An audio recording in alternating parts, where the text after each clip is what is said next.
የፕሪቶሪያ ስምምነት የአማራ ክልል ህዝብ ጥቅም ያሳጣ ነበር ወይ ማለት እንችላለን? ስፔሲፊካሊ ወልቃይትን ጉዳይ ብትወስድ ሰኔ 15 እንዴት ነበር የሚያስታውሱት? ዶክተር አምባቸው በደንብ የተገናኘን እንወያይ ነበር። ጀነራል ሰዓረን ብትወስድ ቦርዲንግ ስኩል በጋራ የተማርነው ፍትሃዊ የሆነ ተጠቃሚነት በሚገባኝ ልክ አላገኘውም የሚል ጥያቄ ሲነሳ ነበረ። የአማራ ህዝብ እንደ ህዝብ በጠላትነት ፈርጆ የኖረው ማን ነው? ለሴራ ጎንጓኞች የጦር መሳሪያ የሚያስታጥቀው ሀገር ሴቱ ነው። ሚኒሊክ ካለ ጎበና፣ ጎበና ካለ ሚኒሊክ ዘመናት ኢትዮጵያ መፍጠር የሚችሉበት ምንም አይነት እድል የለውም። ጠመንጃ በማንሳት ወደ ጫካ የገቡ ኃይሎች አሉ። የተዘጋ ቤቱን ፍሬሽ ኤር ለማስገባት መስኮት ሲከፍት ንጹህ አየር ብቻ አይደለም ወደ ቤቱ የሚገባው። የኢትዮጵያ ህዝብ እዚህ ምርጫ ላይ ሲሳተፍ ምን መልእክት ሊያስተላልፍ እንደፈለገ መውሰድ እንችላለን? ባለፉት 5 ዓመታት ብዙ ድንቅ ስራዎች ሰርተናል። በዚህ 5 ዓመት ግን ፈተናው ከባድ ነው። እንቅልፍ የሚያስተኛ አይደለም። ጠቅላይ ሚኒስትር ዶክተር አብይ አህመድ በፖለቲካዊ ኢኮኖሚያዊና ማህበራዊ ጉዳዮች ላይ ከአማራ ሚዲያ ኮርፖሬሽን አሚኮ ጋር ያደረጉት ቆይታ አሁን ይጀምራል።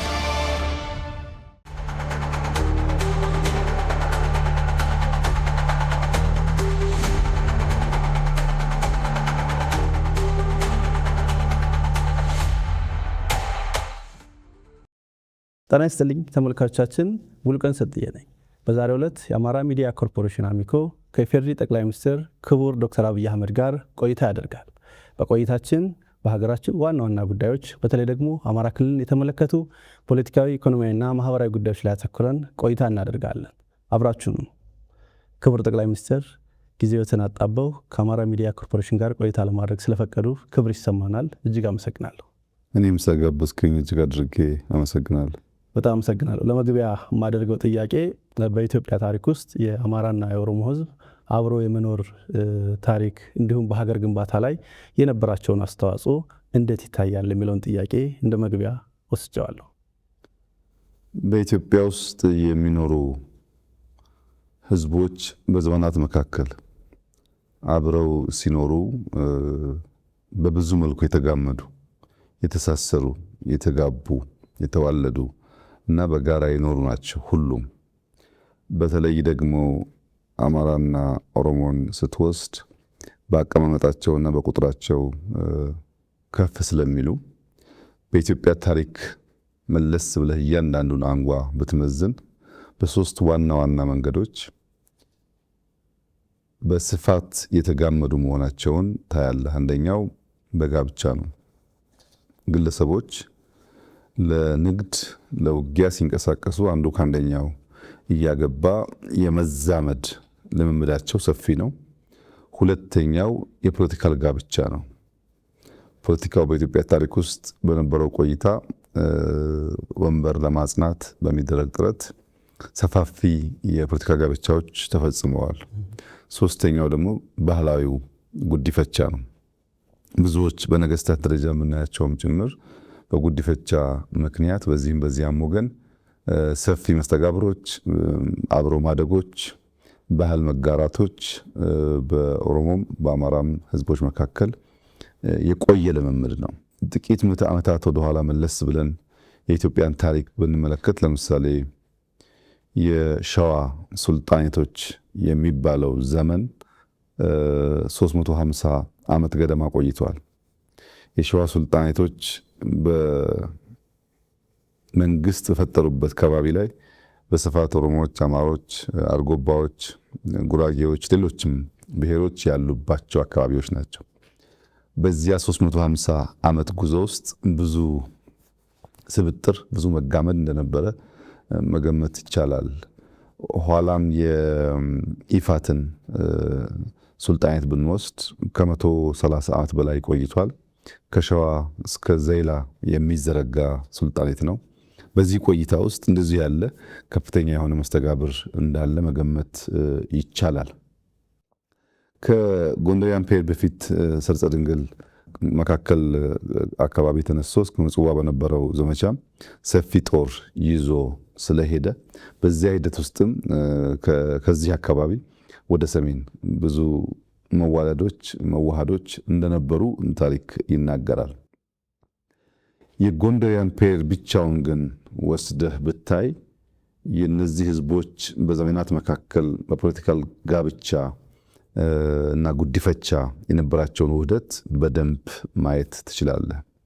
ሱስንዮስን ብትወስድ በዚህ አካባቢ ያደገ ሰው ነው። ከዚህ ዘምቶ ነው ወደዚያ አካባቢ የነገሰው። በኋላ ከአጼ ባካፋን ብትወስድ፣ ኢዮአስን ብትወስድ ቅድም ያነሳሁት ወይም ጉዲፈቻ ወይም ጋብቻ የሚታይባቸው ነገስታት ናቸው። በነበራቸው ቆይታ ውስጥ እንደዚህ ያለ ውህደት ታይቷል። በኋላ ከጎንደር ፔሪድ በኋላ የየጁ ዳይናስቲን ብትወስድ እንደዚሁ ከመቶ ዓመት በላይ የቆየ ዳይናስቲ ነው። በዛ ውስጥም ከየጁ የተነሱ ወደ ጎንደር ወደ ጎጃም ሰፊ ውህደቶች ነበሩ። በወሎ ጎንደር፣ ጎጃም፣ ሸዋ መካከል ሰፊ እንቅስቃሴና መዋሃዶች እንደነበሩ ያ ታሪክ ያሳያል። ሰምተህ እንደሆን ስማቸው ጎላ ጎላ ብለው የሚነሱ ራስ አሊ ቀዳማይ፣ ራስ አሊ ካላይ፣ ራስ ጎክሳ የሚባሉ ሰዎች የነበሩባቸው ዘመኖች ማለት ነው። ከዚያም በኋላ የወሬመኖ የሚባል ዳይናስቲ በስፋት በታሪካችን ውስጥ ይነገራል። ይሄም ከ200 ዓመት በላይ የቆየ ዳይናስቲ ነው። በተለይ በደቡብ ወሎ አካባቢ እዛ በነበረው ቆይታም እንደዚሁ ወደ ሸዋም ወደ ጎንደር ጎጃምም ከፍተኛ ውህደት እንደነበር ያሳያል። በዚያ ዘመን ውስጥ ስማቸው ገኖ ከሚነሱ ሰዎች አንዷ ወርቂቱ ስሟ ጎልቶ ይነሳል። እነ ራስ ሚካኤል ስማቸው ይነሳል። በዚያ ዘመን ውስጥ የምታነበው የምትማረው ታሪክ የሚያሳየው እነዚህ ህዝቦች በስፋት አብረው ሲዘምቱ፣ አብረው ሲዋጉ፣ አብረው ሲያለሙ፣ አብረው ሲያጠፉ ተዋህደው የነበሩ ህዝቦች መሆናቸውን በደንብ ታሪካችን ይናገራል።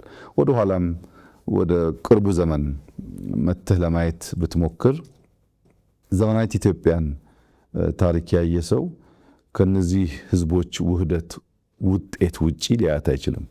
ሚኒሊክ ካለ ጎበና፣ ጎበና ካለ ሚኒሊክ ዘመናዊት ኢትዮጵያ መፍጠር የሚችሉበት ምንም አይነት እድል የለውም። እነዚህ ሰዎች ተዋህደውን የፈጠሩት። ብዙ ጊዜ ወደ ደቡብ ያለው ግጭት ይነሳል። ነገር ግን የሸዋው ኃይል ጎጃም ከራስ አዳል በኋላም ንጉሥ ተክለ ሃይማኖት ጋር ተጋጭቷል። ወሎ ከሚካኤል ጋር ተጋጭቷል። አርሲ ወላይታ ተጋጭቷል። ከሸዋ የተነሳ ወደ ሁሉም አቅጣጫ ነበር ዘመቻ የሚካሄደው። ይህንን ዘመቻ የመሩ ሰዎች ንጉሱ ሚኒሊክ ቢሆኑም ጦር አዝማቹ ደግሞ ጎበና ነበሩና በውህደት የተሰራ መሆኑን በግልጽ ያሳያል። ሁላችን አንተም እኔም ማንኛውም ኢትዮጵያዊ መለስ ብሎ የሚኮራበትን የአድዋን ታሪክ ብናነሳ ሚኒሊክ ከገበየው ውጭ፣ ሚኒሊክ ከባልቻ ውጭ አልሰሩትም። በውህደት የተሰራ የጋራ ድል ነው። በጋራ የተፋለሙበት ለአንዲት ውድ የከበረች ሀገር ዋጋ ከፍለው ለማኖር ሀገራቸውን አስቀድመው የጋራ ህልውና አስቀድመው በጋራ ዘምተው በጋራ ሞተው ያጸኑልን ያቆዩልን ሀገር እንዳለ ያሳያል። በህዝቦች ደረጃም እንኳ ብትወስድ እንደ ማህበረሰብ አርሶ አደሮች በፊውዳል ስርዓት ላይ ማመፅን ብትሰማ የጎጃም ገበሬዎች አመፅ ትልና የባሌ ገበሬዎች አመፅ ሲባል ትሰማለህ። እና እስከ በኋላ ድረስ ባለው ታሪክ ውስጥ እነዚህ ሁለት ህዝቦች ለዘመናት አብረው ሲዘምቱ፣ ሲጋቡ፣ ሲነግዱ፣ ሲኖሩ፣ በብዙ ሲዋሃዱ የኖሩ መሆናቸውን የኢትዮጵያ ታሪክ በግልጽ ያስቀምጣል። በእርግጥ ይህ ባህሪ በሁለቱ ብሔር ላይ ብቻ የተወሰነ አይደለም። ብዙዎቹ ላይ እንደዚህ አይነት የመዋሃድ እና አብሮ የመኖር ልምምዶች በስፋት ኢትዮጵያ ውስጥ አሉ። በጣም ጥሩ። ወደ ሁለተኛው ነጥቤ ልለፍ። ክቡር ጠቅላይ ሚኒስትር፣ እንግዲህ የአማራ ክልል ሁኔታ ስናየው በአጭር ጊዜ እንኳን ከለውጡ በፊትና ለውጡ ከመጣ በኋላ ብለን መክፈል እንችላለንና የአማራ ክልል ሁኔታ በእነዚህ የሁለት ምዕራፎች እንዴት ነው የሚገለጸው የሚል ጥያቄ ማንሳት ፈልጋለሁ። ከዚህኛው ለውጥ ቀደም ብሎ ኢትዮጵያ ውስጥ በተደረጉ ለውጦች የአማራ ህዝብ እንደ ማንኛውም የኢትዮጵያ ህዝብ ለውጥ እንዲመጣ፣ የፖለቲካ ስሪታችን እንዲሻሻል፣ የኢኮኖሚክ ጉዞአችን እንዲፋጠን፣ ህዝቦችን ያቀፈ እንዲሆን ትግል ሲያደርግ ነበር። 66ቱን ለውጥ ብትመለከት እዛ ውስጥ የራሱ የሆነ ሚና ተጫውቷል። የ83ቱን ለውጥ ብትወስድ እንዲሁ ጎላ ያለ ሚና ተጫውቷል። የ2010ንም ብትወስድ የአማራ ህዝብ እንደ ማንኛውም የኢትዮጵያ ህዝብ ለውጥ መጥቶ ለመሻሻል ለማደግ ከፍተኛ ተጋድሎ ማድረጉን ታሪክ ይናገራል። ከለውጥ ማግስት የነበረው ጉዞ የአማራ ህዝብ ወይ መላው የኢትዮጵያ ህዝብ ማለት ይቻላል በከፍተኛ ተስፋ የተሞላበት ሁለት እጁን ዘርግቶ ለውጡን የተቀበለበት በዚያ ለውጥ እሰራለሁ፣ አተርፋለሁ፣ አገር አጸናለሁ የሚል ህልም በብዙ የሚታይበት የሚገለጥበት ሁኔታ ነበረ። በእርግጥ በ2010 የመጣው ለውጥ በቅርብ ስለሆነ ሁሉም ሰው እንደሚያስታውሰው ከዚያ ቀደም በነበረው የፖለቲካና የኢኮኖሚ ስሪት ኢትዮጵያ ውስጥ የመዘጋት፣ የመታፈን፣ የመታሸግ ምልክቶች ነበሩ። አንድ ሰው ረዘም ላለ ጊዜ ከቤቱ ወጥቶ ወደ ራሱ ቤት ቢመለስ ያ ቤት ተዘግቶ የቆየ እንደሆነ ልክ በሩን ከፍቶ ሲገባ ቤቱ ሳፎኬትድ ይሆናል፣ ያፍናል፣ ይሸታል። የመጀመሪያው ስራው መስኮት ከፋፍቶ ንጹህ አየር እንዲገባ ቤቱ እንዲናፈስ ማድረግ ነው። ያንን መናፈስ ሳታደርግ እንደ ከዚህ ቀደሙ ቤት ውስጥ የለመድከውን የኑሮ ዘዬ መቀጠል አትችልም። የኛም ፖለቲካ ያ ሁኔታ ነበረው። ትንሽ ፖለቲካውም ኢኮኖሚውም ታፍኖ ተዘግቶ ስለቆየ ከፈትፈት አድርጎ ማናፈስ ይፈልግ ነበር። በዚያ በነበረ ሁኔታ መቀጠል ስለማይቻል እንደ ለውጡ እንደመጣ መስኮቶቻችን ከፋፈትን። እነዚያ መስኮቶች ከእስር ቤት ሊሆን ይችላል፣ ከውጭ ሀገር ሊሆን ይችላል፣ የፖለቲካ ዝንባሌ የማይታይባቸው ሰዎች የፖለቲካ ስብዕና መላበሳቸው ሊሆን ይችላል። ብዙ አይነት ሰዎች በዚያ መከፋፈት ውስጥ በፖለቲካ አውድ ውስጥ ለመሳተፍ ሙከራ አድርገዋል። እንግዲህ አንድ ሰው የተዘጋ ቤቱን ፍሬሽ ኤር ለማስገባት መስኮት ሲከፍትና ለማናፈስ ሲሞክር ንጹህ አየር ብቻ አይደለም ወደ ቤቱ የሚገባው።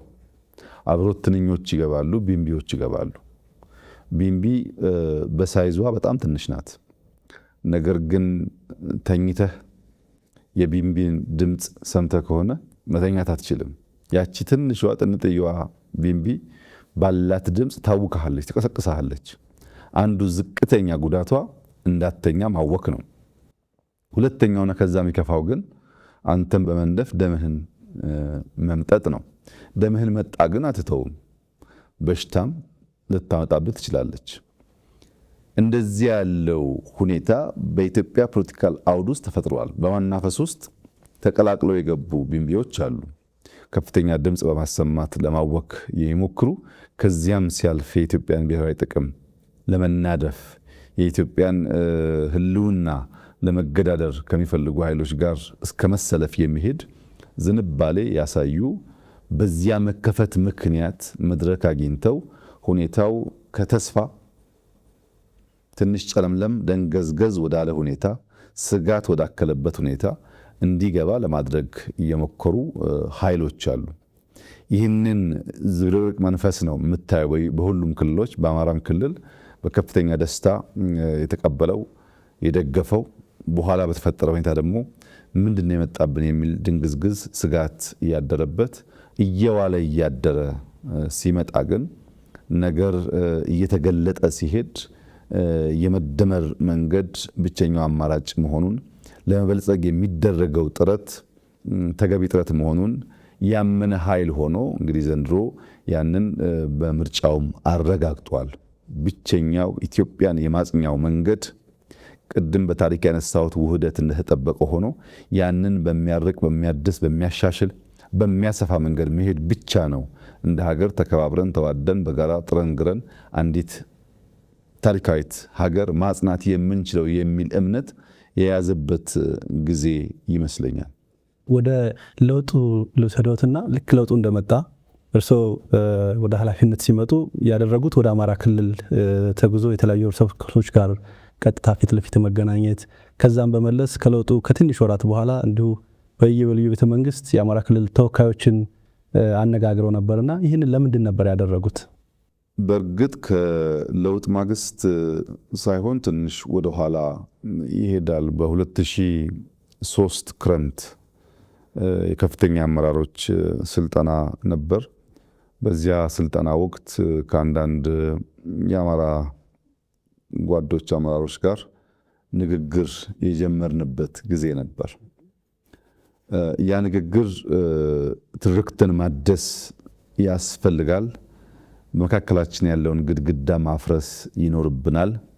የነበረው ታሪካችንን ፈትሸን መርምረን ወደ ምንተባበርበት፣ ወደ ምንተጋገዝበት፣ በጋራ ወደ ምንቆምበት ቁመና ካልተቀየርን የኢትዮጵያ ነገዋ አስጊ ነው የሚል ውይይቶች ነበሩን። የውይይቱን ሂደት መለስ ብዬ ሳስታውስ አሁን ኢትዮጵያ ውስጥ የሚታዩ የተለያዩ ኃይሎች መሰብሰብ፣ መጣመር፣ ያልተቀደሰ ጋብቻ፣ ብዙ ርቀት የማይሄድ ጋብቻ አይና የእኛን ሁኔታ አስታውሳለሁ። እኛ ያኔ የነበረን ውይይት በሶስት አንጓ የተከፈለ ነው። መገንባት የምንፈልገው ሀገር አለ። እዚያ ጋር ለመድረስ ግን ምን እንዳለን ማወቅ አለብን። ምን እንዳለን ከማወቃችን በፊት በሁኔታዎች ላይ ያሉን እምነቶች ምን እንደሆኑ እንወያይ ነበር። ምን እናምናለን? ለምሳሌ ታሪክን በሚመለከት ምን ታምናለህ አንተ? በታሪክ ምልከታችን ላይ፣ በኢትዮጵያ የብልጽግና ጉዞ ላይ፣ በኢትዮጵያ ሕዝቦች በእኩል የመጠቀም በእኩል የማደግ ሁኔታዎች ላይ ያለህን ምልከታ ያለህን ብሊፍ ማወቅ አንተም ማወቅ ጠቃሚ ነበር። መጀመሪያ እምነቶቻችንን በሚመለከት ብዙ ጊዜ ረዘም ላለ ጊዜ እንወያያለን። በእነሱ ጉዳይ ላይ ከሞላ ጎደል መግባባት ሲታይ what we possess የሚለው ሁለተኛው ፓርት ነበር። ምንድነው ያላት ኢትዮጵያ? እኛስ ምን አለን? ምን እኔ እሰጣለሁ? ምን ታመጣለህ አንተ? ምን አጋጭተን ነው ያ የምናስበውን ነገር የምናሳካው? ያሉን ነገሮች ከለየን በኋላ ደግሞ ምንገነባትን ኢትዮጵያ በምን መልክ እንደምንገነባ እናነሳ እንወያይ ነበር። አሁን አይተህ ከሆነ ብዙዎቹ እምነቶቻቸውን ከሌል በኋላ ስለሚያደርጉ ልክ ትንሽዬ ነገር ሲመጣ መሰረቱ የተስተካከለ ስላልነበረ ቶሎ ይፈርሳል። ሁልጊዜም ውህደት ሲፈጠር፣ ሁልጊዜም በጋራ መተባበር ሲፈጠር ግለሰቦች፣ ፓርቲዎች፣ ቡድኖች መነጋገር ያለባቸው እምነት ነው። ምንድነው የምታምነው? ምንድነው ማምነው? በምን መነጽር ነው ነገን የምታየው? በምን መነጽር ነው ትናንትን የምታየው? በምን ትብብር መንፈስ ነው ዛሬን የምንሰራው የሚለውን ካልተግባባ በጋራ መቆም ጠላትን ያሰነብት ይሆናል እንጂ ብዛም ፋይዳ አይኖረውም። ያን ለመፍታት ውይይቶች እናደርግ ነበር። ከዛ ከለውጡ ጥቂት ወራት በፊት በኦሮሞ አማራ እንቅስቃሴ ባህር ዳር መጥቼ ከእናንተ ሚዲያ ጋር ቆይታ አድርጌ ነበር። ያንን መለስ ብላችሁ ብታዩ ይህንኑ ሀሳብ የሚገልጽ ነው። የሁለቱን ህዝቦች በጋራ ለዘመናት መኖር፣ አሁንም በትብብር መንፈስ መስራት ኢትዮጵያን ለመታደግ ያለውን ፋይዳ በጉልህ የሚያሳይ ነበር። ያ የኦሮሞ አማራ እንቅስቃሴ የተፈለገ የተወደደ አልነበረም። እንደምታስታውሱት ብዙ የሚጠላ እንቅስቃሴ፣ ብዙ አታክ የነበረበት እንቅስቃሴ ነው የነበረው። ከዛ እንቅስቃሴ በኋላ የለውጥ ፍላጎት ልክ እንደ በልግ ዝናብ ምንም ድምፅ ሳያሰማ በሚመጣበት ሰዓት ነገሮች ሁሉ ፈጣን ነበሩ። ያንን ባክግራውንድ ይዞ ነው ወደ ለውጡ ጉዳይ የገባ ነው ማለት ነው። የእንቅስቃሴ ዋነኛ ምክንያት ለውጥ ሲደረግ የህዝብን የልብ ትርታ በበቂ ደረጃ መገንዘብ ካልተቻለ ረዘም ላለ ጊዜ ለውጥን መምራት አይቻልም። ምንድነው እኔም አስበዋለሁ፣ ጓደኞቼ የሚያስቡት አለ፣ የምናቀውና የገባን ነገር አለ። ግን ያልገቡን ነገሮች ደግሞ እንደዚሁ ሊኖሩ ስለሚችሉ የሰውን ጥያቄ፣ አስተያየት፣ እምነት እኛ ረዘም ላለ ጊዜ ስንወያይባቸው የነበሩትን ጉዳዮች ማሱ እንዴት እንደሚያያቸው ለመገንዘብ የመጀመሪያው ስራ በየቀጠናው ሄዶ የህዝቡን የልብ ትርታ ማድመጥ ነበር እና የመጀመሪያ ጉዞ የአማራ ክልል ወደ ጎንደር ነበር። እንደሚታወሰው ጎንደር ከለውጥ ቀንዲሎች አንዷ ናት። የኦሮሞ ደም የኔም ደም ነው ብሎ የተነሱ ወጣቶች የታዩበት፣ ታሪኳን መለስ ብላ ለማየት የቻለች፣ በህዝቦች መካከል ያለውን ውህደት ያየች ከተማ ነበረች። በእርግጥ የኦሮሞ ደም የኔም ደም ነው የሚለው አባባል መፈክር ብቻ አይደለም፣ ትክክለኛ ነው። ጎንደር ውስጥ በስፋት የኦሮሞ ደም አለ። ቅድም ባነሳኋቸው ጋብቻዎች ምክንያት ብዙ ውህደቶች አሉ እና እዛ በመሄድ የህዝቡን ሁኔታ ለማድመጥ ሞክሬያለሁ። ከዚያ በኋላ በብዙ ከተሞች በባህር ዳር፣ በደሴ፣ በኮምቦልቻ፣ ደብረ ብርሃን፣ ወልዲያ፣ ደብረ ማርቆስ በኋላም የተውጣጡ ሰዎች እዚህም መጥተው ለሶስቴ ተወያይተናል። በዚያ ውይይት ውስጥ ህዝቡ ምን ይፈልጋል የሚለውን ለማየት ከፍተኛ ጥረት ተደርጓል። እንደኛ ባለ ታፍኖ በቆየ ፖለቲካ ውስጥ የሚደረግ ለውጥ ከህዝብ ጋር መወያየትና የህዝብን ልብ ትርታ ማድመጥ የሚያስፈልግበት ምክንያት ለምሳሌ የቻይናን ለውጥ ከማኦ በኋላ ዴንግ ሲመጣ የነበረው ሁኔታ ብናይ ከሞላ ጎደል ይመሳሰላል። ፖለቲካው የታፈነ ነው፣ ኢኮኖሚው የታፈነ ነው፣ ረሃብ አለ፣ ችግር አለ። ከ800 ሚሊዮን ያላነሰ ህዝብ በከፍተኛ ድህነት ውስጥ ይኖራል። ለዜጎች ምግብ ማቅረብ የሚቻልበት ሁኔታ አልነበረም። አይዲዮሎጂ ጎልቶ በትብብር ማልማት ሁለተኛ የሆነበት ሁኔታ ነበር። ይህን ጉዳይ ለመፍታት ዴንግ እንደመጣ ያደረገው ኢኮኖሚውን መከፋፈት ነበር። በኮሙኒዝም በሶሻሊዝም ያለውን እሳቤ ጥሶ ከሌሎች ከዚህ ቀደም ኢምፔሪያሊስቶች ብሏቸው ከሚጠሯቸው ኃይሎች ጋርም በትብብር ለመስራት ነበር የወሰነው። ዴንግ የመጀመሪያው የሶሻሊስት ካምፕ እና የቻይና መሪ አሜሪካን የጎበኘ ነው። አሜሪካንን ጎብኝቶ በትብብር እንስራ የሚል ጥያቄ ነበረው። ያን መከፋፈት ሲጀምር ግን ጉዳዩ አልጋ ባልጋ አልነበረም። ብዙም ገንዘብ ስላልነበረ ከዛ በፊት ብዙዎች እግረኞች ነበሩ። ባለሳይክል ለመሆን ባለሞተር ሳይክል ለመሆን ነገር ሲከፋፈት በዚያው ልክ ኮራፕሽን በጣም ተስፋፋ። ኮራፕሽን ብቻ ሳይሆን ኢንፍሌሽንም በጣም አደገ። ኢንፍሌሽን እና ኮራፕሽን ደግሞ ማስን የሚያስመርር ጉዳይ ነው። ያን ሃንድል ለማድረግ ያን ለመፍታት ጥረት በሚያደርጉበት ሰዓት ነበር ወጣቶቹ የፖለቲካል እንቅስቃሴ ያደረጉት። የፖለቲካል እንቅስቃሴው መንስኤ ደግሞ ምንድን ነው? ኢኮኖሚያችን ኢምፔሪያሊስት ካልናቸው ትናንት ከጠላናቸው ሰዎች ጋር የሚቀላቀል የሚከፈት ከሆነ ፖለቲካችን ቢከፈት እንዳለበት፣ ፖለቲካችን ልክ እንደነሱ ዴሞክራሲ ይሁን፣ ልክ እንደነሱ ምርጫ ይኑረን የሚል ጥያቄ ነበረ። ይሄ ጥያቄ እንዲህ በቀላሉ ምላሽ የሚያገኝ አልነበረም። ደም አፋሷል።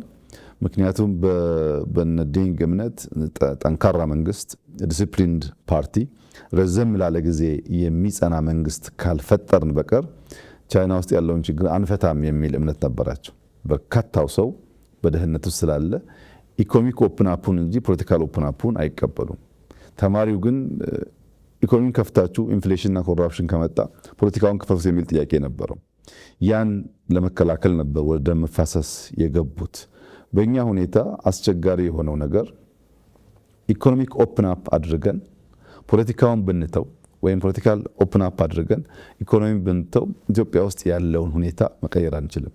ለዚህ ህዝብ ካወያየን የልብ ትርታን ካደመጥን በኋላ እንዴት አድርገን ነው ሁለት ዋና የሪፎርም ዋና የስብራት መንስኤዎቻችንን በመክፈት ምናስባትን ሀገር ልንሰራ የምንችለው የሚለውን ነገር ዲዛይን ለማድረግ ያ ውይይት በእጅጉ አስፈላጊ ነበር። ብዙ ተምረንበት ሰሜን፣ ምዕራብ፣ ምስራቅ፣ ደቡብ ብትሄድ የኢትዮጵያን ፍላጎት ከሞላ ጎደል የሚቀራረብ መሆኑን አይተን ከዚያ በኋላ ነው እንግዲህ መደመር በተሟላ ቅርጽ ወጥቶ የኢትዮጵያ ብቸኛው መንገድ በተደመረ መንገድ ወደ ብልጽግና መጓዝ ነው። ካልበለጸገች ካልተደመረች ህልውናዋ አደጋ ውስጥ ሊገባ ይችላል ወደሚል መንግስታዊ ንድፍ የገባ ነው ማለት ነው። በጣም ጥሩ። አንድ ክስተት ልመልሶት ነው። ከለውጡ በኋላ እንደሚያስታውሱት ክቡር ጠቅላይ ሚኒስትር አማራ ክልል ላይ ከሚታወሱ ታሪኮች ውስጥ አንድ ሰኔ 15 የሚባል መጥፎ ታሪክ አለንና እንዴት ነበር የሚያስታውሱት? ለምንድን የተከሰተው ብለው ያስባሉ እርስዎ? ደግሞ ከለውጥ ማግስት ስለነበረ ከኢትዮጵያ ፖለቲካም ጋር ያለው ተጽዕኖ ቀላል የሚባል አይደለምና እንዲሁም ደግሞ አሁን የአማራ ክልል ያለበት ሁኔታ ምን የሚታወቅ ነው። ለአሁን ላለበት ሁኔታ አስተዋጽኦስ ያበረከተ ነበር ብለን መውሰድ እንችል ይሆን? የሰኔ 15ቱ ክስተት መነሾ አድርጌ የምወስደው ቤዚክሊ ከሁለት ጉዳዮች የሚመነጭ ይመስለኛል። አንደኛው ስሁት ግምገማ ነው። አንድ ነገር ለማሳካት የምትሰራው ግምገማ በበቂ ዳታ ላይ በበቂ ኢንፎርሜሽን ላይ ያልተመሰረተ ከሆነ ጉጉት ይቀድምና መሻት ይፈጥንና ወደዚያ ለማድረስ የሚገባህን መንገድ በትክክል ዲዛይን ሳታደርግ ጥፋት ታመጣለህና ስሁት ግምገማ አንዱ ችግር ይመስለኛል። ይሄ እዛ ላይ በቃ ሳይሆን ከዛ በኋላም በተደጋጋሚ የምናየው ችግር ነው። ሁለተኛው ችግር በሁለት እግር ማነከስ ነው። ለውጥ ተቀብለህ ኃላፊነት ተቀብለህ የህዝብ አደራ ተቀብለህ በሌላ መንገድ ደግሞ ያልተቀደሰ ጋብቻ የመደበኛ ኃይሎች ጋር አድርገህ እዚህም እዚያም ለመሆን የሚፈለግ ሁኔታ በአንዳንድ ሰዎች ይታይ ስለነበረ ያም የፈጠረው ይመስለኛል። ግምገማውም ችግር አለ፣ እንደገና ደግሞ በሁለት እግር ማነከሱም አለ።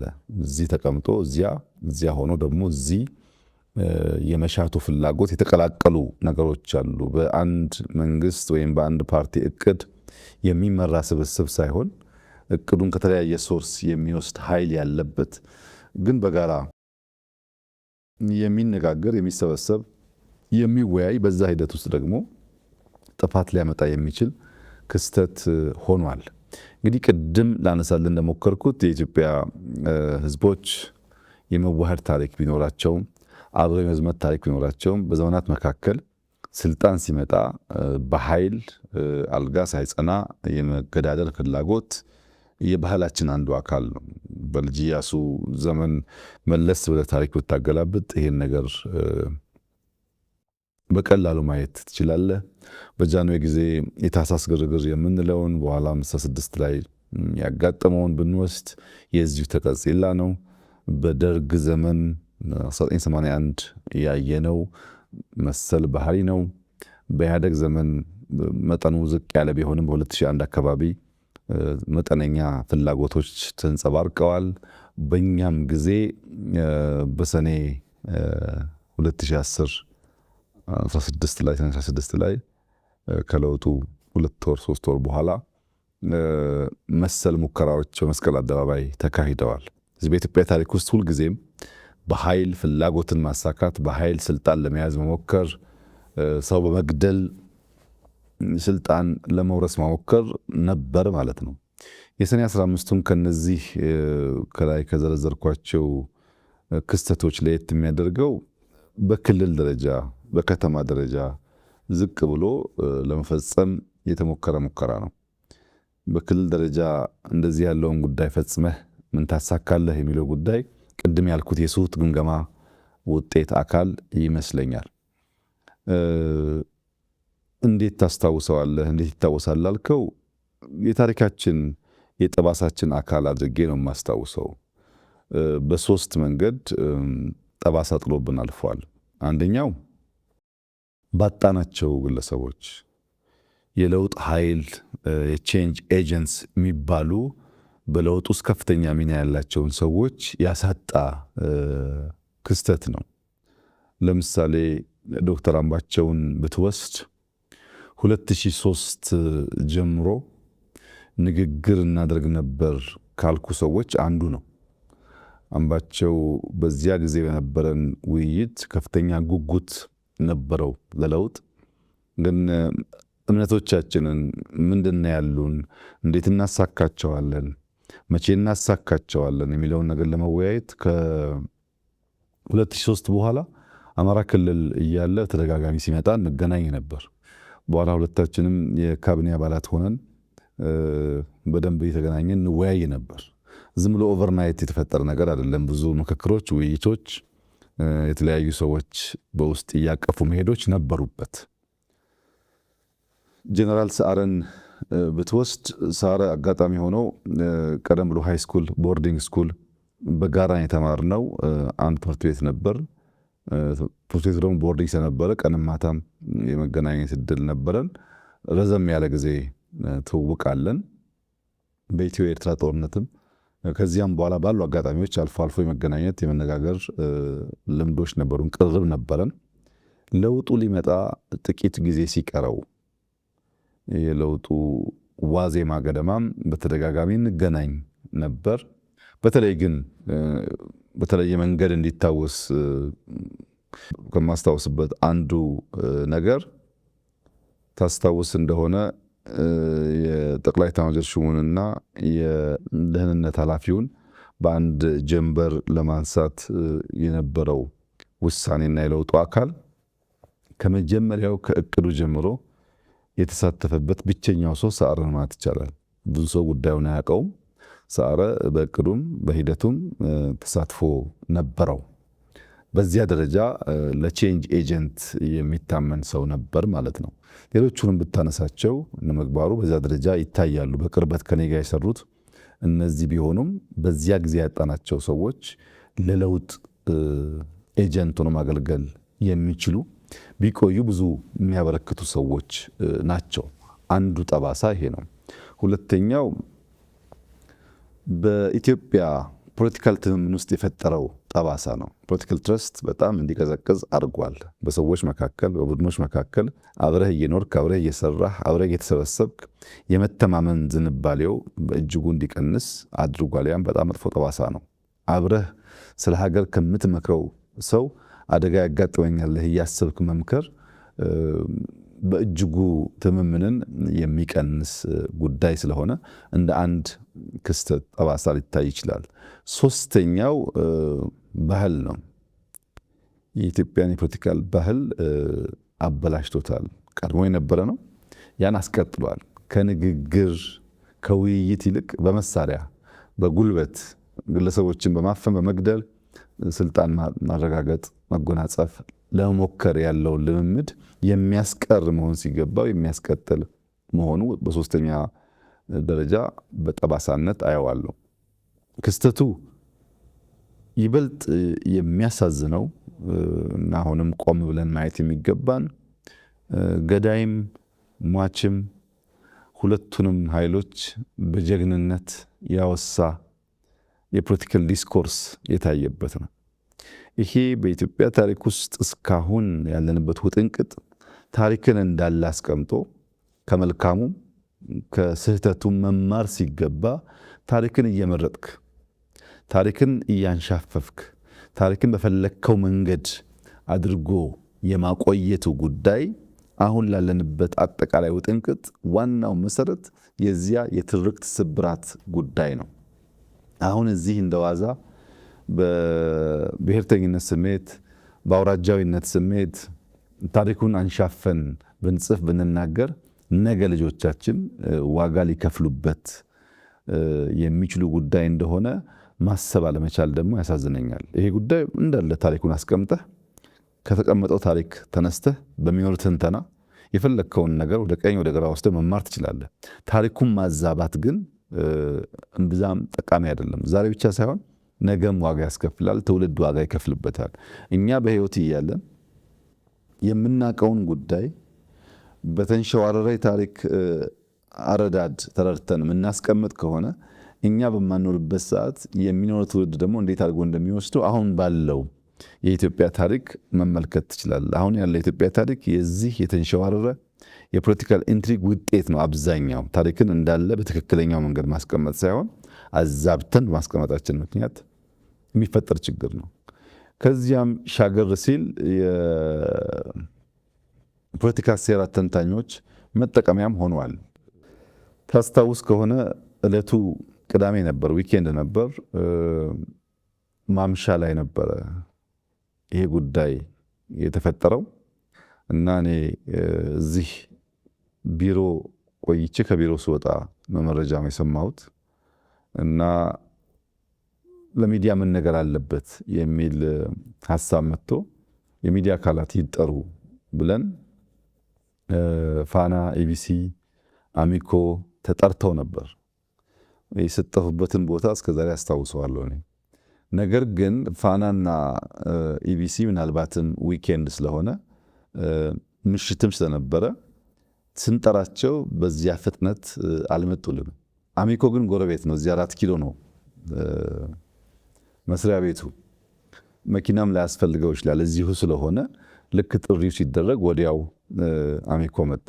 አሚኮ መጥቶ የተወሰነ ደቂቃ ጠበቅን እነዚያ ቢደርሱ ብለን ዘገዩብን እና መጨረሻ የመጣው ሀሳብ ምንም እኮ ችግር የለውም አሚኮ ወስዶ ለሁሉም ሊያከፋፍል ስለሚችል ለአሚኮ ይሰጥ ተብሎ ምሽት ላይ ነው እኔ ቤት ነው ለአሚኮ ሰጠሁኝ።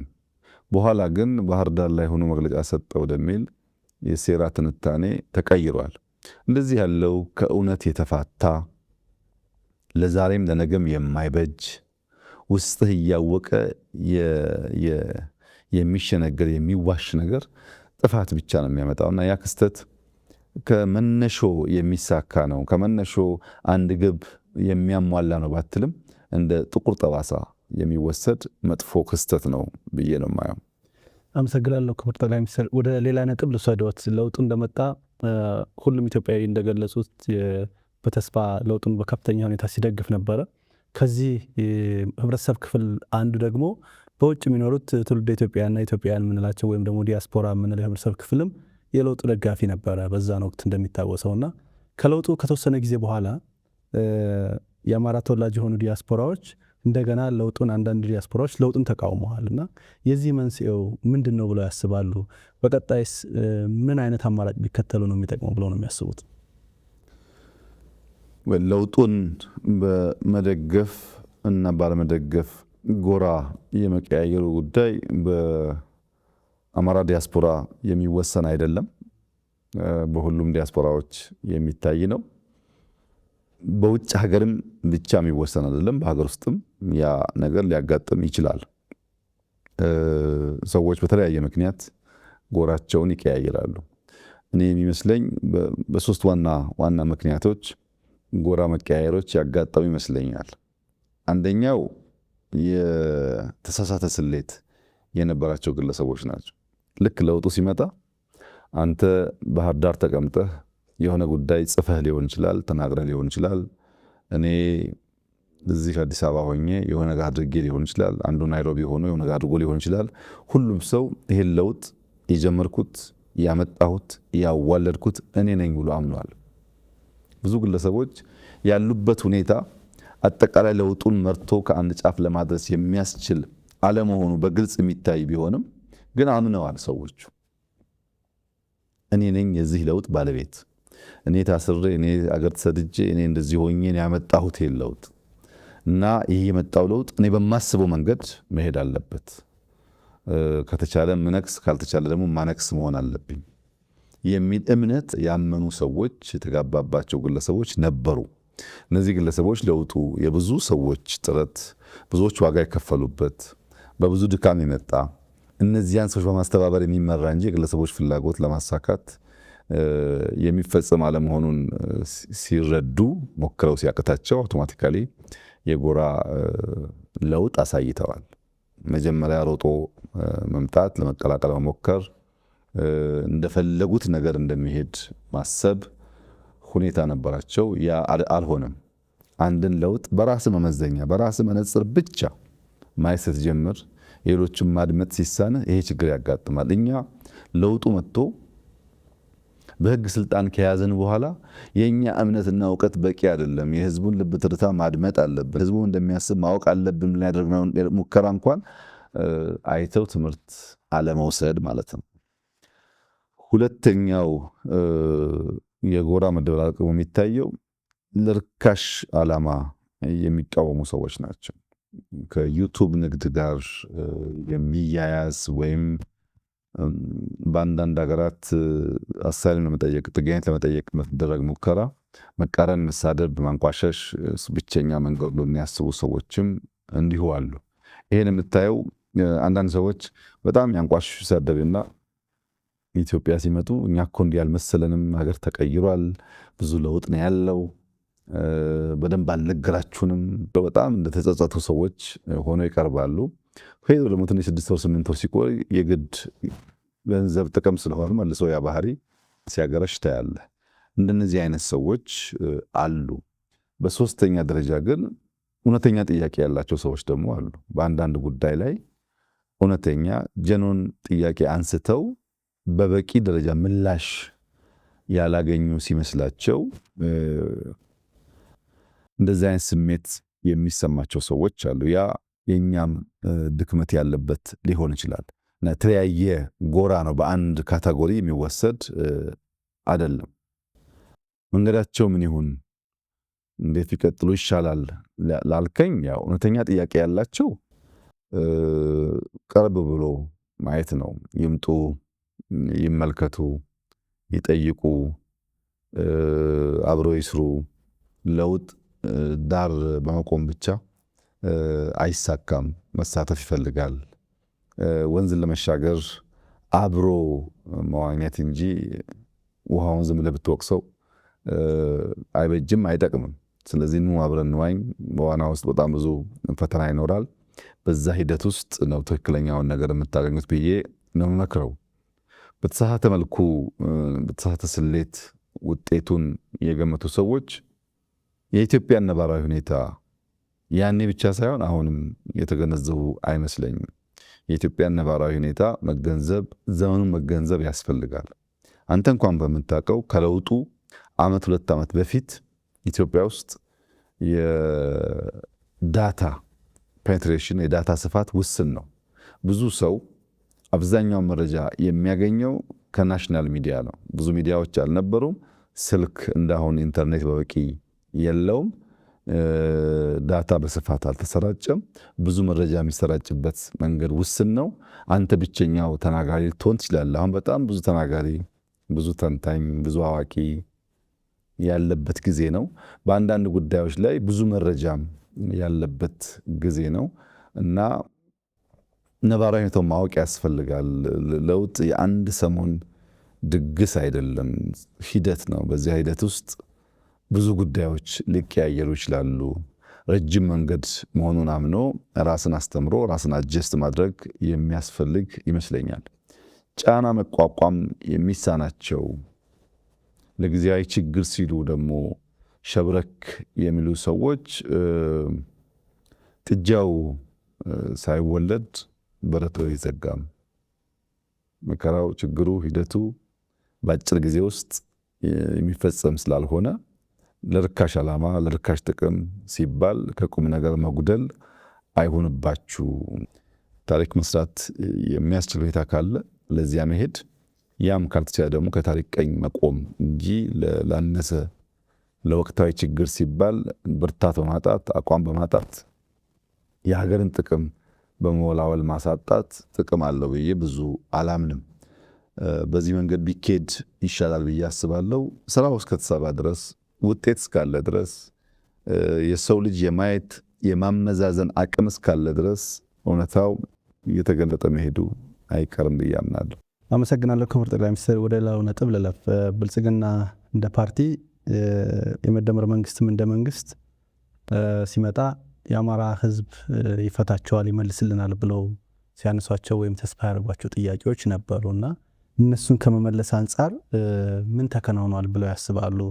ብዙ ጊዜ ደግሞ የአማራ ህዝብ ከሚያነሳቸው ጥያቄዎች መካከልም እንዳብነት ከወሰንና ከማንነት ጋር የሚገናኙ ጉዳዮች ዛሬም ድረስ አልተፈቱም፣ ረጅም ጊዜ ወስደዋል እየተባለ ይነሳል። ይሄ ደግሞ የአማራ ህዝብ ለብልጽግና መንግስት የሚኖረውን ድጋፍ እንዲቀንስ እምነቱን እንዲላላ ያደርገውም ወይ የሚለው ላይ ማብራሪያ እንዲሰጡኝ ይፈልጋሉ።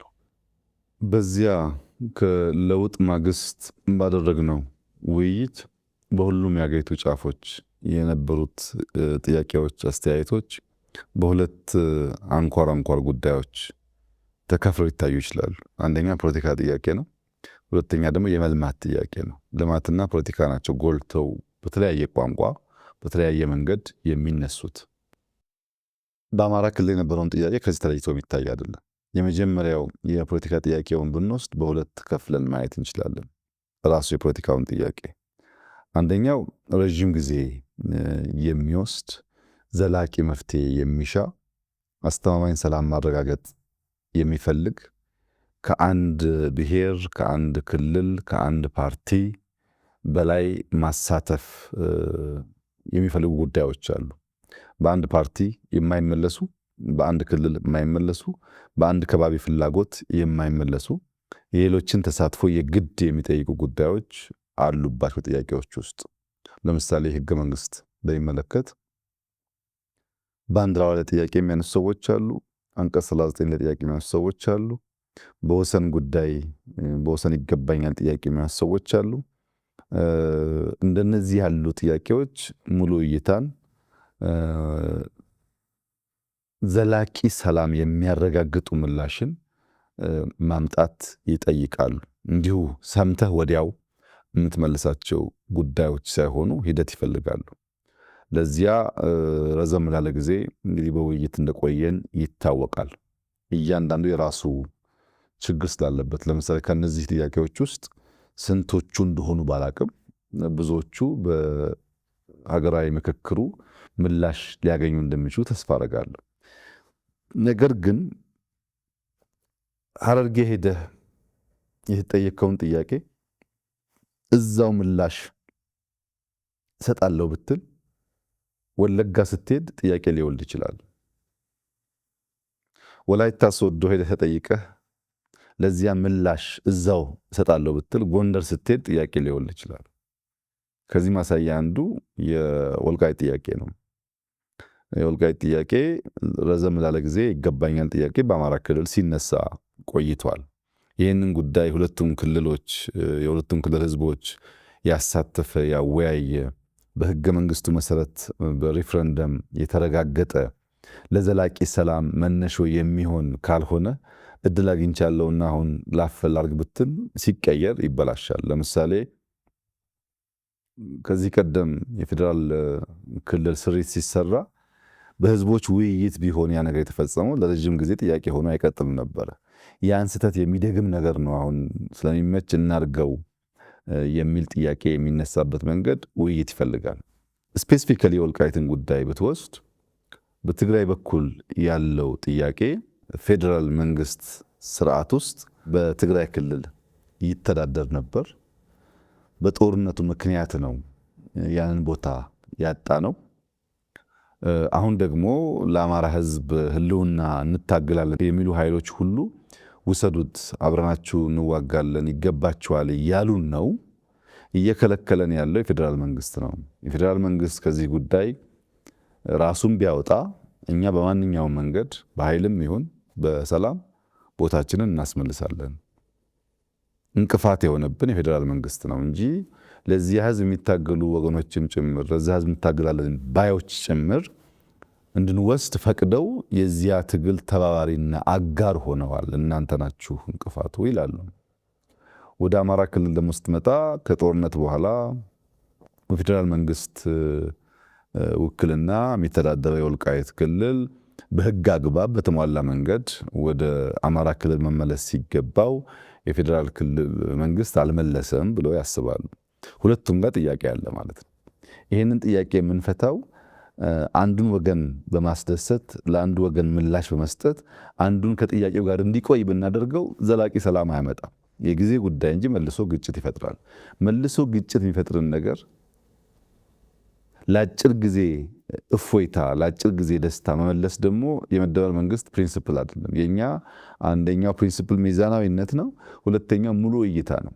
በምንወስናቸው ውሳኔዎች ዘላቂ ሰላም፣ ዘላቂ ልማት፣ ዘላቂ አብሮነትን የማያረጋግጥ የአጭር ጊዜ ድል ከሆነ ታይም ቦምብ ነው።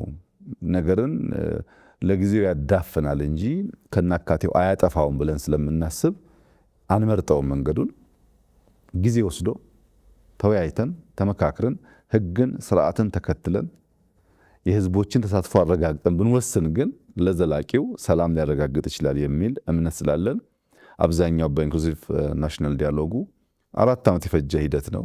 ብዙ ሺህ ሰዎች የሚሳተፉበት ነው። አሁን እኔን ካነጋገርኩ በኋላ ራንደምሊ ሄደህ አንዱን ከሰሜን አንዱን ከምስራቅ አንዱን ከደቡብ ብታነጋግር በዚህ መድረክ መገኘቴ ብቻ ከበቂ በላይ ነው ይሉሃል። በጣም ብዙ ነገሮች ይነሳሉ፣ ብዙ ቅሬታዎች ይነሳሉ። አንዱ የአንደኛውን ጥያቄና በሽታ ያደምጣል። በዚያ መንገድ ነው ኢትዮጵያ የምትሰራው፣ በውይይት በንግግር በትዕግስት ነው እና ከአማራ ክልል ጥያቄ አንጻር ከበፊቱ የከፋ ነገር አሁን አለ ብሎ ለመውሰድ ያስቸግራል። በፊት የአማራ ክልል ወልቃይት ወደሚለው አካባቢ መጓዝ አይችልም። ዛሬ ቢያንስ መሄድ ይችላል፣ ሰው መጠየቅ ይችላል። እንደው በህግ ተጠቅሎ የአማራ ክልል ነው ባይባልም ለመንቀሳቀስ የሚከለክል ነገር የለም። ሌላው ደግሞ በምክክር በውይይት ትግራይንም አሳትፈን እነሱም የኛ ወገኖች ናቸው፣ ኢትዮጵያውያን ናቸው። እነሱም በሚያስከፋ መንገድ የምንፈጽመው ነገር ጥቅም የለውም ብሎ ማመን ያለበት የአማራ ክልል ማህበረሰብ በዛም በዚህም ያለው የተዋሃደ ቅድም እንዳልኩት የተዋለደ በብዙ ጉዳይ ውስጥ አብሮ ያለፈ ህዝብ ነውና ሁለቱንም ህዝብ በሚያሳምን በውይይት በምክክር ዊን ዊን አፕሮች ብንከተል ዘላቂ ሰላም ያረጋግጣል። ከዛ ውጭ ያለው መፍትሄ ለአማራም አይጠቅምም፣ ለኢትዮጵያም አይጠቅምም፣ ለትግራይም አይጠቅምም ብለው የመደበውን መንግስት በጽኑ ያምናል። ነገር ግን ከረዥም ጊዜ ምላሽ ከሚሹ ባሻገር ያሉ በአጭሩ ፓርቲው መንግስት መመለስ የሚገባቸውን ብዙ ፖለቲካል ጥያቄዎች ግን ምላሽ አግኝተዋል። ለምሳሌ በፓርቲ ውስጥ እኩል ተሳትፎ አልነበረም። አንደኛ ባለቤትና ጎረቤት ነበር። ኢትዮጵያውያን ከፊሉ ባለቤት ከፊሉ ጎረቤት ወይም አጋር ተብሎ የተከፈለበት ሁኔታ ነበረ። ባለቤት ከተባሉትም ደግሞ ሃይራርኪ ነበራቸው። ዴሞክራሲን በሚያሳይ መንገድ ባለቤትነታቸው የሚያረጋግጥ ነገር አልነበረም። ለምሳሌ ፓርላማ ውስጥ ኦሮሞ፣ አማራ በቁጥራቸው ምክንያት በርከት ያለ ወንበር ቢኖራቸውም በፓርቲ ውስጥ ግን ኦሮሞም፣ አማራም፣ ትግሬም እኩል ወንበር ነበራቸው። እኩል ወንበር ነበራቸው ማለት መንግስቱን የሚመራው ፓርቲ ነው። ፓርቲ ውስጥ የማጆሪቲ ሩል ማይኖሪቲ ራይትስ የሚባለው የዴሞክራቲክ ፋውንዴሽን መሰረቱ እሳቤው አልነበረም። ቲፒኤልኤፍ 9 ሰው አለው፣ ኦህዴድ 9 ሰው አለው። እነዚህ ሰዎች በኩል ድምፅ ነው ወስነው ያ ውሳኔ ወደ ፓርላማ የሚፈጸመው። ይሄ ተሳትፎን የተዛባ ያደርገዋል፣ መስተካከል ነበረበት የሚል ጥያቄ ነበር። ሪጂናል ኦቶኖሚ ክልሎች ከፌዴራል መንግስት በህግ ከተሰጠው ስልጣን ባሻገር ጣልቃ ሳይገባባቸው በነፃነት ልማታቸውን፣ ሰላማቸውን፣ ፖለቲካቸውን እንዲያራምዱ መፍቀድ ላይ እንደሚታወቀው ውስንነት ነበር። ያን መመለስ ብዙ የሌሎችን ክልሎች ተሳትፎ ሳይፈልግ ራሱ መንግስት ራሱ ፓርቲ መወሰን መቀየር ይችላል። በፌዴራል መንግስት አካታችነትን በሚመለከት ኢሹዎች ነበሩ። በቁልፍ ቁልፍ ተቋማት ውክልናችን ለምሳሌ አየር መንገድ ወስደህ፣ ቴሌኮም ወስደህ፣ ሜቴክ ወስደህ እንደዚህ ገንዘብ ያለባቸው ሺፒንግ ላይንስ ወስደህ የሚታየው ካቢኔ ብቻ ሳይሆን ሌሎችም አካባቢዎች ላይ የነበረው ውክልና አሳታፊ አካታች አልነበረም የሚል ስሞታ ቅሬታ ነበር። ያለ መፍታት ብዙ ርቀት ተኪዷል። መጥፎ ትርክቶች አሉ። አንደኛው እንደ ገዢ፣ እንደ ጨፍጫፊ፣ እንደ አጥፊ የሚወስድ ትርክት አለ። ይሄ ደግሞ በዘላቂነት ኢትዮጵያን እያጠፋ እየከፋፈለ ነውና ትርክት ማድረቅ አለብን፣ ማስተካከል አለብን የሚል ጥያቄ ነበር። እሱን ለመፍታትም የውስጥ ውይይት የመንግስት ውሳኔ በቂ ስለነበረ ማድረግ ተችሏል። ሌሎች የፖለቲካ ኃይሎች ወይም አመለካከት ያላቸው ፓርቲዎች በመንግስት ስርዓት ውስጥ ማሳተፍ፣ ኢንክሉሲቭ መሆን ችግር አለ፣ አሸንፍ ያለውና በቃ እኔው ብቻ ነኝ የማስተዳድረው የሚል እሳቤዎች ኢትዮጵያ ውስጥ አሉ። ያም ጎጂ ነው የሚል ነገር ነበር። እንደምታስታውሱት በካቢኔያችን የሚፎካከሩ ፓርቲዎች ገብተው በጋራ ነው ባለፉት 5 ዓመታት ሀገር የመራ ነው። ያም በቂ አይደለም። በፓርላማ ውስጥ ተሳትፎ ያንሳል። ይሁነን ብለን ሌሎች ኃይሎች እንዲሳተፉ መልቀቅ አለብን፣ ማሳተፍ አለብን የሚል ምናልባት ኤክሰፕሽናል የሆነ ውሳኔ አሁን እንደ ዋዛ ብናየው ነገ ደግሞ ማግኘታችንን እናያለን። አንድ ሁለተኛ ደግሞ እስካሁን ባለን ታሪክም በሌሎች ሀገራት ታሪክም ብንወስድ ሊመረጥ የሚችል ገዢ ፓርቲ ግድ የለም ሌሎች የሚሳተፉበትን እድል ልፍጠር ብሎ ማድረግ ላይ ውስንነት ነበር። እኛ ዘንድሮ አድርገነዋል። እንግዲህ በፓርላማ፣ በካቢኔ፣ በፓርቲ፣ በክልል ኦቶኖሚ ትርክትን በማድረቅ ኢንክሉሲቭ መንግስት በመመስረት ሀገርኛ እሳቤዎች ላይ መሰረት ያደረገ መንግስት በመመስረት ረገድ ምንም ልታወዳድር አትችልም። ለምሳሌ አብዮታዊ ዲሞክራሲ ስለ መከላከያ ያለው እሳቤ፣ አብዮታዊ ዲሞክራሲ ስለ ህዝቦች ያለው እሳቤ፣ አብዮታዊ ዲሞክራሲ ስለ መንግስት ያለው እሳቤና የመደመር መንግስት ያለው እሳቤ ለየቅል ነው፣ አይገናኝም። የመደመር መንግስት መነሾ ቢያንስ 4 ኢትዮጵያ ውስጥ የምናውቃቸውን መሰረታዊ እምነቶች፣ ልምምዶች፣ ባህሎች እንደ መነሾ ይወስዳል። አንደኛው ቅኔ ነው። ቅኔ ኢትዮጵያ ውስጥ አንድ ሰው በሰምና በወርቅ በግልጥ ሊትራሊ በሚተረጎምና በማይተረጎም መንገድ የሚናገርበት ቋንቋ ነው። ምስጢር አዘል ቋንቋ ነው። ያን ምስጢር አዘል ቋንቋ የማይረዳ መንግስት ከሆነ ከህዝብ ጋር ሊግባባ አይችልም። ካልተግባባህ ደግሞ ካልተነጋገር ካልተደማመጥክ ደግሞ እምነት አይፈጠርም። ህዝብህን ለማድመጥ የኢትዮጵያ ህዝብ የሚናገርበት ዘዬ፣ ልምምድ፣ ባህል ሌሎች ሀገሮች ከምናውቀው ለየት ይላል። ቅኔ የሚባል በሁለት መንገድ የሚተረጎም ልምምድ አለው። ይህንን እንደ አንድ የኮሚኒኬሽን ብሪጅ አድርጎ ይወስዳል የመደመር መንግስት። ሁለተኛው የተበተኑ ሀብቶች አሉ።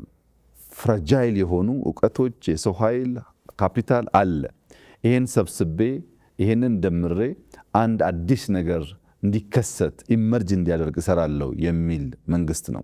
ይህን የመሰብሰብ የመደመር ዝንባሌ ደግሞ ደቦ ከሚባል ከኢትዮጵያ አርሶ አደሮች ልምምድ እንደ አንድ ፋውንዴሽን ይወስደዋል። ደቦ ማለት እርሻ ደርሶብኛል ተባብረን እንረስ፣ አብራችሁን የኔን ስራ ስሩልኝ የሚል የኢትዮጵያ ልምምድ ነው።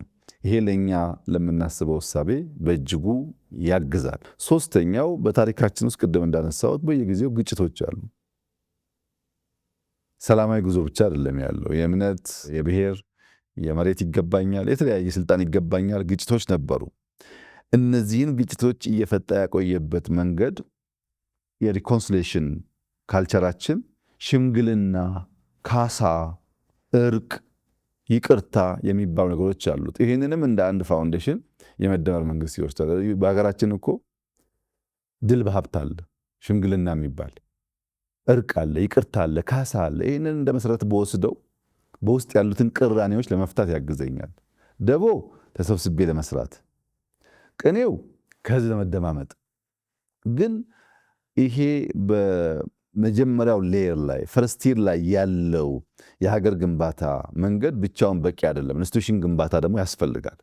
ለኢንስቲትዩሽን ግንባታ ደግሞ ገዳን እንደ መሰረት ይወስዳል። ገዳ ለብዙ መቶ ዓመታት ብዙ አይነት ጥቃት እየደረሰበት ከልጅ ልጅ ሲወራረስ የቆየ መንግስታዊ ስርዓት ነው። ይሄ መንግስታዊ ስርዓት የስልጣን ገደብ የሚያረጋግጥ፣ ግልጽ የስልጣን ክፍፍል የሚያረጋግጥ፣ አንተም መስራት ያለብን እኔ ማድረግ ያለብኝን ያኛው ማድረግ ያለበትን በግልጽ የሚያስቀምጥ፣ የስልጣን አወራረስ ሂደቱ ሰላማዊ መሆን ብቻ ሳይሆን ሰው የማዘጋጀት ሂደቱም ከፍተኛ ልምድ ይገኝበታል። ይህን ተቋማዊ ልምድ ደግሞ እንደ አንድ መሰረት እንወስዳለን። ለተቋም ገዳን ብንወስድ፣ ለኮሚኒኬሽን ቅኔን ብንወስድ፣ ለሪኮንሲሌሽን ሽምግልናን ብንወስድ፣ አብሮ ተባብሮ ለመስራት ደግሞ ደቦን ብንወስድ አብዛኛው ጉዳዮቻችን ምላሽ ያገኛሉ ብሎ ነው የመደመር መንግስት ከሀገርኛ ብሂል፣ እውቀት፣ ካልቸር የመነጨ ለእኛ በቂ ምላሽ መሆን የሚችል እሳቤ ላይ ቆሞ የመንግስት ስሪቱን የነደፈው እና በእንደዚህ ያለው ጉዳይ በጣም ትላልቅ ምላሾች ተሰጥተዋል። ሌላው ደግሞ እኛ የምንመልሰው ልጆቻችን የሚመልሱት ጉዳይ ሊኖር ይችላል። ሁሉም ነገር በአንድ ጀንበር ስለማይመለስ አንዳንዱን በትዕግስት ማየት ለአማራም ሌሎችም ህዝቦች አስፈላጊ ጉዳይ ይመስለኛል።